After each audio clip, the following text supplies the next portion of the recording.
Good morning students.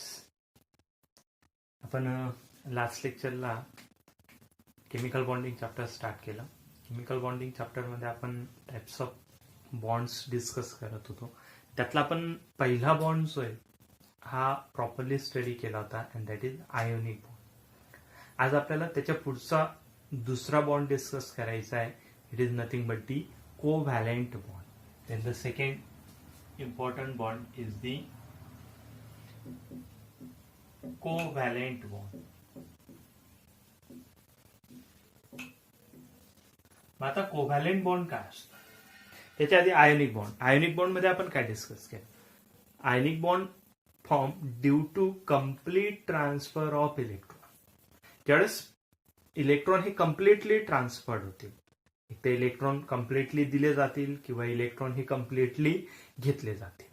ज्यावेळेस ह्या पद्धतीची कंडिशन तयार होईल आणि त्यामुळे काय होईल, कटायन्स किंवा अनायन्स म्हणजे चार्जेस तयार होतील आणि दोन वेगवेगळ्या चार्जेस म्हणजे जे काही इलेक्ट्रोस्टॅटिक फोर्स ऑफ अट्रॅक्शन असेल त्या इलेक्ट्रोस्टॅटिक फोर्स ऑफ अट्रॅक्शनला काय म्हणणार आपण? Ionic bond or that also known as electrovalent bond. मग आज आपल्याला स्टडी करायचं आहे covalent bond. Then covalent bond form due to mutual sharing of electron.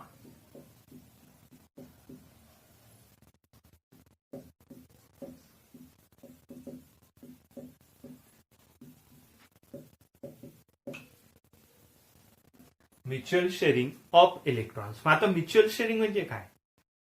Mutual sharing म्हणजे काय तर इलेक्ट्रॉन हा कम्प्लिटली देणं नाही किंवा इलेक्ट्रॉन हा कम्प्लिटली घेणं नाही, तर इलेक्ट्रॉनची काय करायची आहे? पार्टनरशिप करायची. इलेक्ट्रॉनची काय करायची आहे?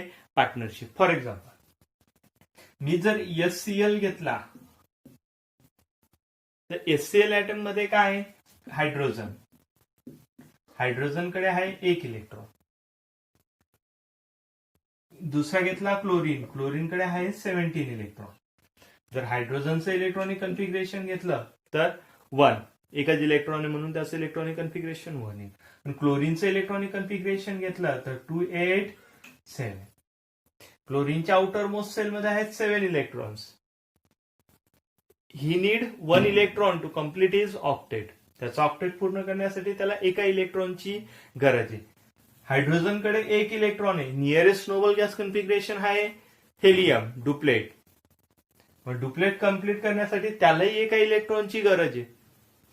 आता हायड्रोजन त्याचा इलेक्ट्रॉन कम्प्लिटली देऊ शकत नाही किंवा क्लोरीन हायड्रोजनकडनं कम्प्लिटली इलेक्ट्रॉन घेऊ शकत नाही. मग ह्या इथं आयोनिक बॉन्ड फॉर्म होण्याची पॉसिबिलिटी जी आहे ती काय होऊन जाईल? कमी होऊन जाईल, लेस होऊन जाईल. त्या केसमध्ये जो काही बॉन्ड तयार होईल तो बॉन्ड काय असेल? कोव्हॅलेंट. मग आता म्युच्युअल म्हणजे काय? पार्टनरशिप. हायड्रोजनने त्याचा एक इलेक्ट्रॉन दिला, क्लोरीनने त्याचा एक इलेक्ट्रॉन दिला. मग आता पहा, क्लोरीनच्या आउटर मोस्ट सेलमध्ये किती इलेक्ट्रॉन आहेत? 7 इलेक्ट्रॉन्स आहेत. 1 2 3 4 5 6 7. हायड्रोजनकडे किती इलेक्ट्रॉन आहेत? 1 इलेक्ट्रॉन आहे. हायड्रोजनने त्याचा एक इलेक्ट्रॉन. आणि ह्या पद्धतीने काय झालं? हायड्रोजनने त्याचं डुप्लेट पूर्ण केलं. हायड्रोजनकडे आले 2 इलेक्ट्रॉन. क्लोरीनने त्याचं ऑक्टेट पूर्ण केलं, त्याच्याकडे आले 8 इलेक्ट्रॉन. आणि ह्या पद्धतीने जो काही म्युच्युअल शेअरिंगने जो काही बॉन्ड तयार झाला अशा बॉन्डला काय म्हणत असतो आपण? Covalent bond. असा जो काही बॉन्ड तयार होईल अशा बॉन्डला काय म्हणत असतो आपण? Covalent bond. मग आता हा कोव्हॅलेंट बॉन्ड कशामुळे तयार झाला? म्युच्युअल शेअरिंगने तयार झाला. ज्यावेळेस म्युच्युअल शेअरिंगने तयार होईल that time that bond become strong. कारण की याच्यामध्ये काय? दोघांचं पार्टिसिपेशन आहे. हायड्रोजनने पार्टिसिपेशन केलंय, क्लोरीननेही पार्टिसिपेशन केलेलं आहे. म्हणजे याचा जो बॉन्ड असतो अशा बॉन्डला म्हणत असतो आपण कोव्हॅलेंट बॉन्ड. मग आता कोव्हॅलेंट बॉन्ड काय तो आपण वर्ड मध्ये जर लिहायचं म्हटलं इन फॉर्म ऑफ डेफिनेशन, मग कोव्हॅलेंट बॉन्ड कसा लिहिणार? Then the bond for between two atoms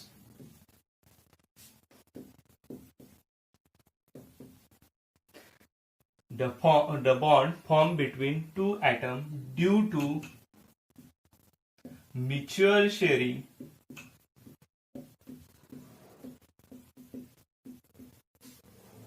of their electrons.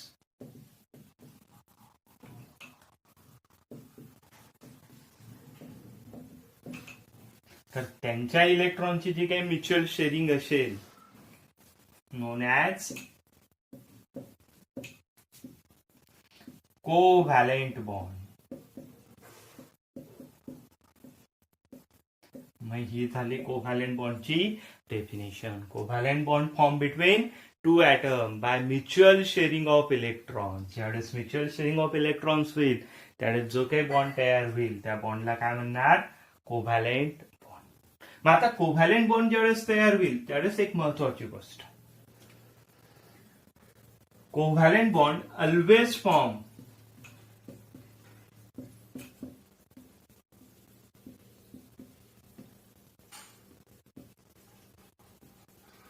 when two elements having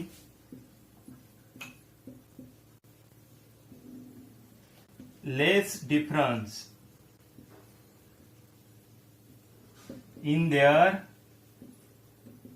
electronegativity.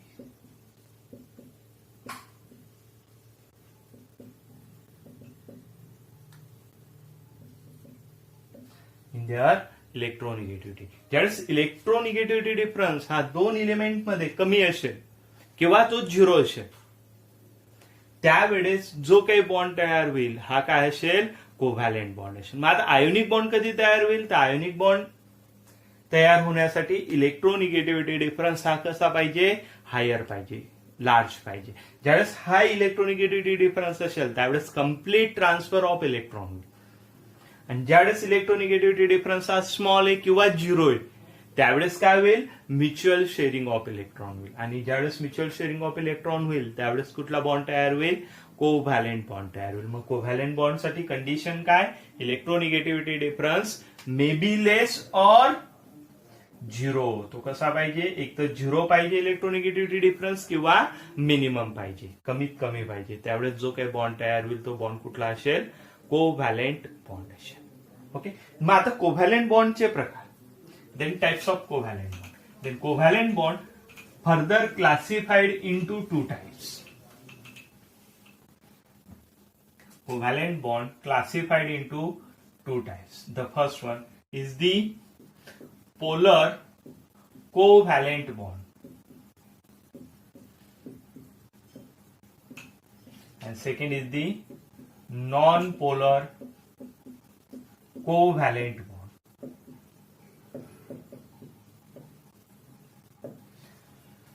मग आता याचं क्लासिफिकेशन जे आहे ते किती प्रकारात होतं, दोन वेगळ्या प्रकारात. एक असं पोलर कोव्हॅलेंट बॉन्ड आणि दुसरा असतो नॉन पोलर कोव्हॅलेंट बॉन्ड. आता पोलर कोव्हॅलेंट आणि नॉन पोलर, पोलर हा शब्द आधी आलेला आहे आपल्याला मागच्या वर्गांमध्ये. पोलर हा वर्ड आलेला आहे. पोलर म्हणजे काय, ज्याला दोन वेगळे नोड्स असतील, एंड्स असतील, याला आपण म्हणतो पोलर.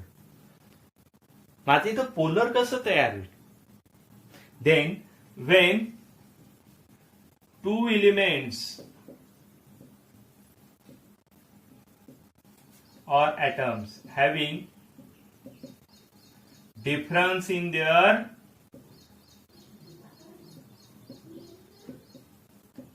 electronegativity.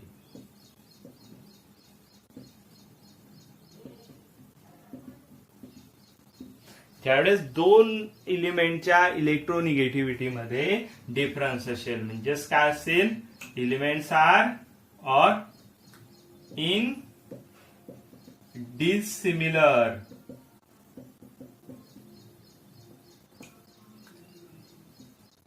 इलिमेंट्स, किंवा आपण याला ऍटम्स म्हणूया,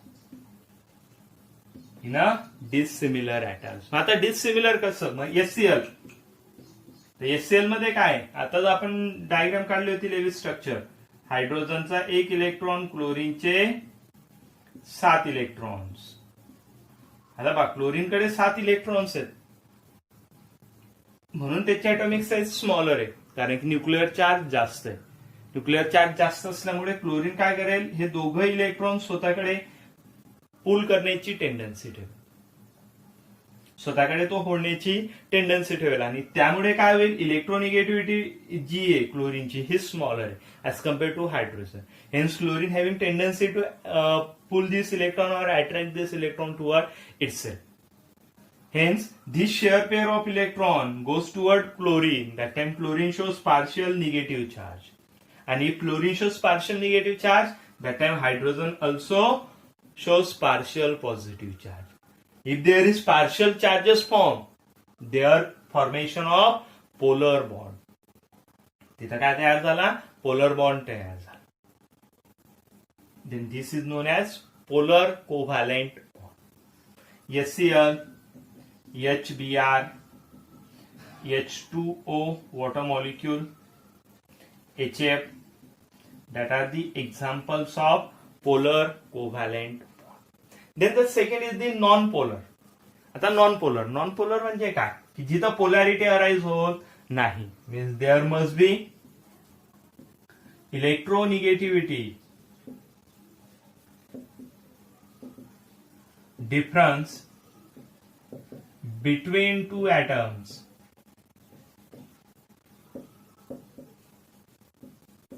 are 0. ज्यावेळेस इलेक्ट्रोनिगेटिव्हिटी डिफरन्स हा काय असेल, 0 असेल. मग इलेक्ट्रोनिगेटिव्हिटी डिफरन्स 0 असेल, the atom may be similar.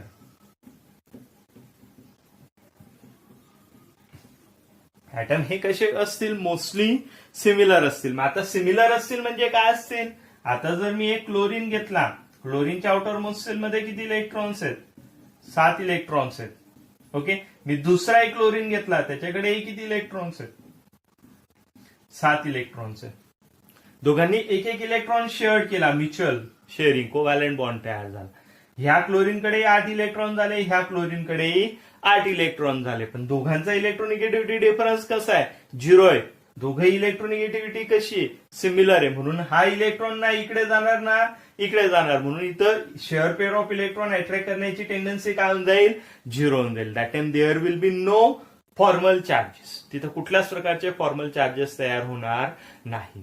आणि ज्या वेळेस असे फॉर्मल चार्जेस तयार होणार नाहीत, त्यावेळेस त्याला म्हणू आपण non polar. There will be no polarity. तिथं कुठल्याच प्रकारची पोलॅरिटी अराइज झाली नाही, म्हणून त्यांना काय म्हणणार आपण, नॉन पोलर कोव्हॅलेंट बॉन्ड. आता एक मोस्टली एक कन्फ्युजन असतं, असं म्हटलं जातं की जे काही पोलर कोव्हॅलेंट बॉन्ड दाखवतील, they are always polar, but they not always polar, they are generally polars. सर्वच पोलर कोव्हॅलेंट दाखवणारे पोलर असतील असं नाही. काही असे एक्झाम्पल्स आहेत की ज्यांच्यामध्ये पोलर कोव्हॅलेंट बॉन्ड प्रेझेंट आहे, but they are non polar in nature. For example,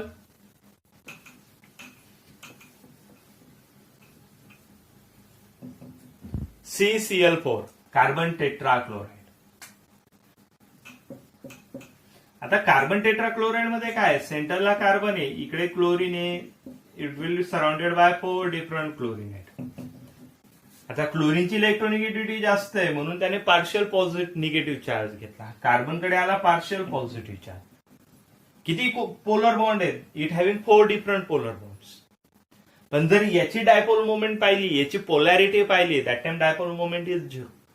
याच्यामध्ये कुठल्याच प्रकारची पोलॅरिटी नसते, कारण की काय, चारही बाजूने चार्जेस डेव्हलप होतं, म्हणून it is a non polar.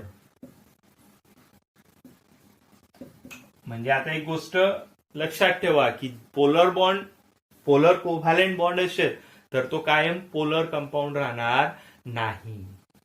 तर त्यातले काही, generally it is a polar but not always be polar, पण तो कायम पोलरच असेल असं नाही. CCl4 घेऊ शकतो आपण, नंतर BF3, PCl5, that are the some examples that are the that having polar covalent bond but they not the polar compound. हे पोलर कंपाऊंड नाही, पण इतर जर घेतले आपण तर ते सर्व काय असतील, पोलर कंपाऊंड्स असतील.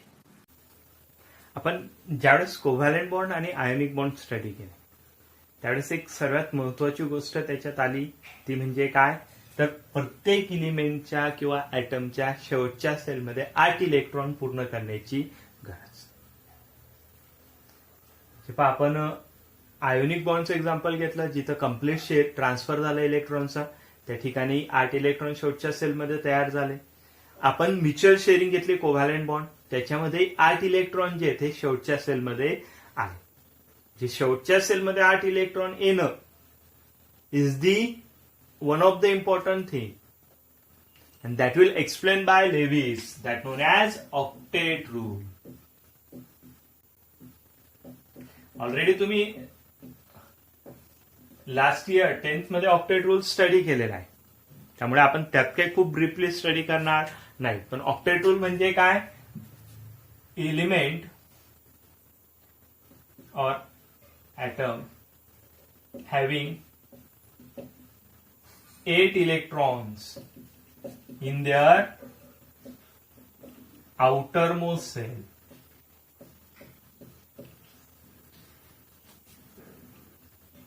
is a most stable,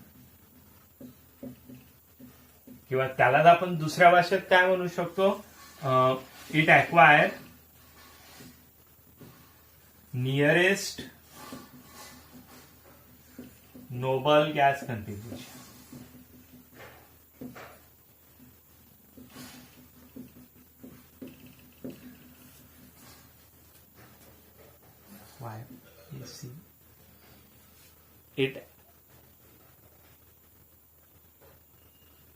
it acquire nearest Nobel gas configuration. एक तर तो त्याच्या जवळचा जो नोबल गॅस असेल त्याचं कॉन्फिगरेशन ॲक्वायर करेल, अदरवाईज तो त्याच्या शेवटच्या सेलमध्ये 8 इलेक्ट्रॉन पूर्ण करेल. याला म्हणतो आपण octet rule.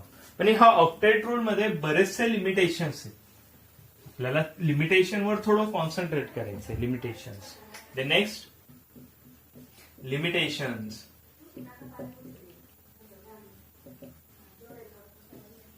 of octet rule. ठीक आहे, मी फक्त लिमिटेशन्स लिहितो. आता प्रत्येक थेरी आली, प्रत्येक थेरीमध्ये काही ना काही ड्रॉबॅक्स असणार आहे. याचा अर्थ असा नाही की ती थेरी फेल्युअर होती. ही थेरी ऍक्युरेट आहे, हिच्या आजही आपण अप्लाय करतो, ऑक्टेट रूलचा आजही आपण यूज करतो. काही ठिकाणी ऑक्टेट रूल ऍप्लिकेबल असतो. याचा अर्थ असा नाही की या थेरीमध्ये ड्रॉबॅक्स आले, लिमिटेशन आले म्हणजे ही थेरी फेल्युअर झाली. Okay, then first limitation is the incomplete octet.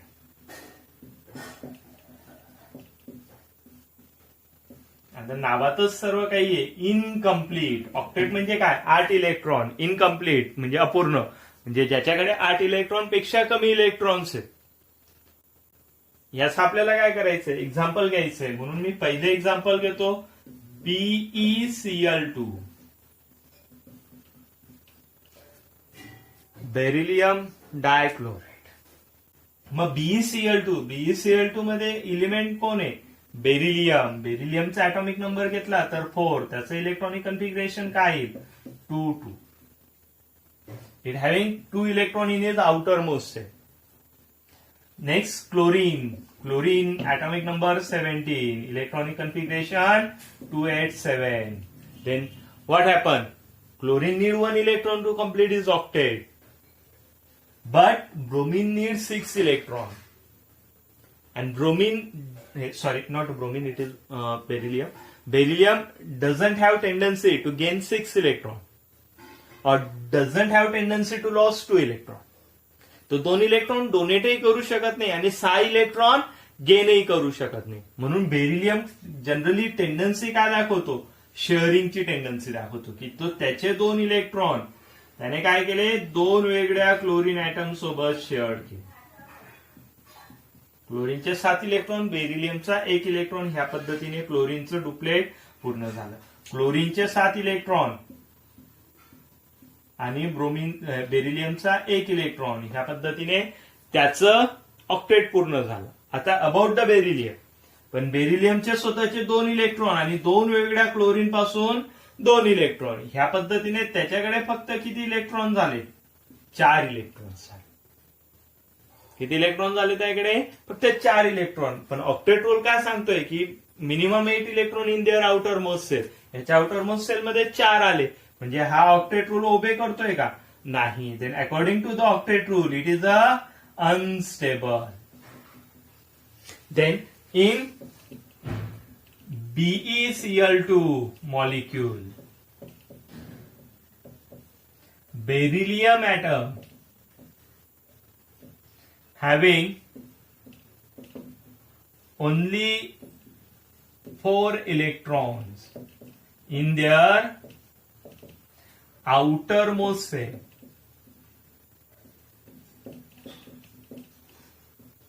Hence, it is a unstable according to octet rule. Octet rule नुसार हा कसा झाला? अनस्टेबल झाला. But in nature BeCl2 is a stable compound and its stability cannot explain by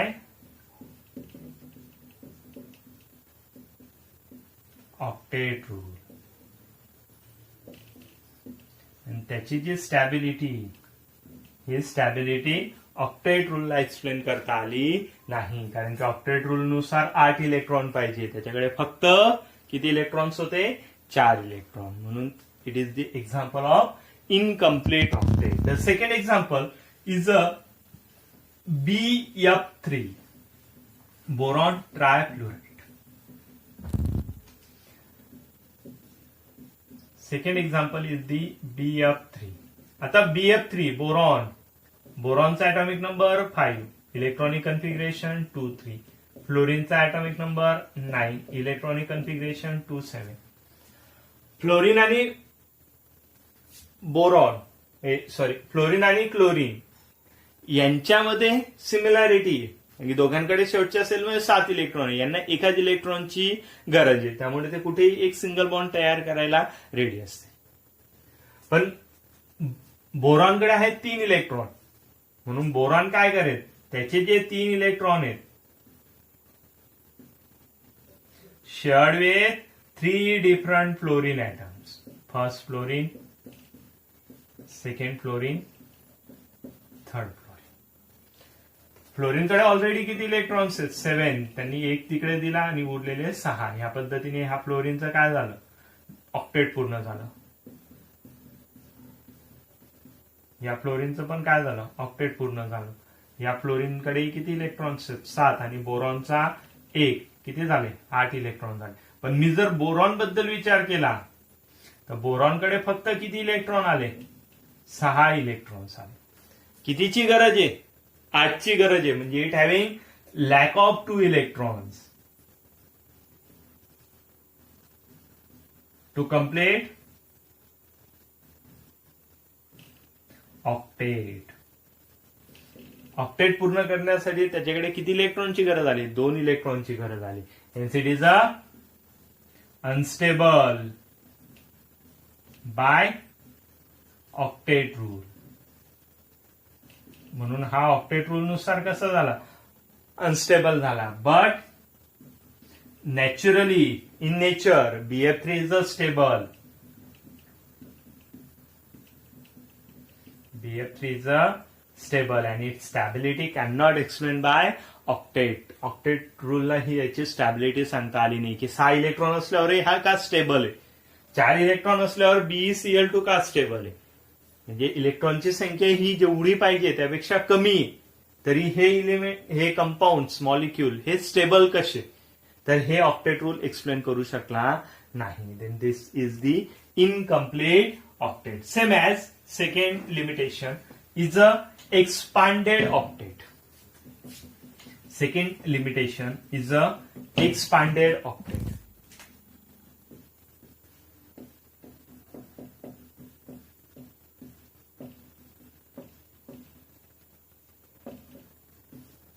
आता expanded means more number of electrons than the octet, म्हणजे 8पेक्षा जास्त electron.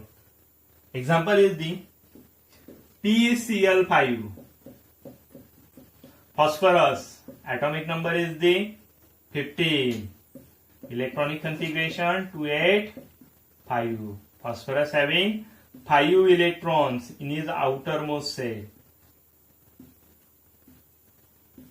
फॉस्फरसच्या outermost cell मध्ये किती इलेक्ट्रॉन आहेत? 5 electron.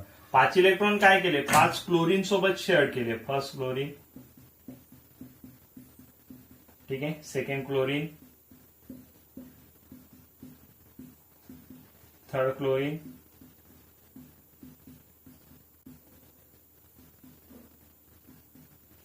Fourth chlorine and fifth chlorine.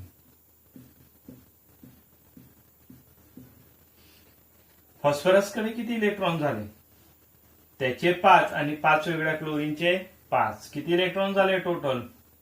10 electron. लागणार किती होते? 8. Means it having excess 2 electrons. Octet पेक्षा 2 इलेक्ट्रॉन एक्सेस आहे म्हणून त्याला म्हटलं आपण एक्सपांडेड, म्हणजे गरजेपेक्षा जास्त एक्सपांड झालेलं. Same as the example is the SF6. Sulfur having atomic number 16, electronic configuration 286. It having 6 electron. That 6 electron shared with 6 fluorine means it having total 12 electrons in outermost cell. Me structure नाही काढत कारण की तुम्हाला chlorine याच्यावरनं idea येऊन जाईल. जर तुम्ही सेंटरला सल्फर घेतला, सल्फरचे 6 इलेक्ट्रॉन आणि 6 फ्लोरीनचे इलेक्ट्रॉन्स.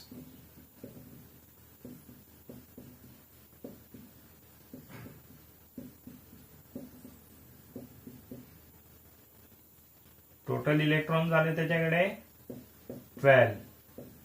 गरजेपेक्षा जास्त म्हणून त्याला म्हणतो आपण एक्सपांडेड ऑक्टेट. आणि ह्या ज्या 2 कन्सेप्ट आहेत, इनकम्प्लीट ऑक्टेट, एक्सपांडेड ऑक्टेट आणि एक आहे ऑड नंबर इलेक्ट्रॉन्स, ह्या 3 लिमिटेशन्स वरनं याचं क्लिअर होतं की octet rule is not enough, not sufficient to explain the stability of compound. ज्यावेळेस हे इनफ नाही त्यावेळेस आपल्याला नवीन थेरीची गरज पडेल आणि ती थेरी आहे व्हॅलेन्स बॉन्ड थेरी. आपण नेक्स्ट लेक्चरला व्हॅलेन्स बॉन्ड थेरी बद्दल डिस्कस करू. ठीक.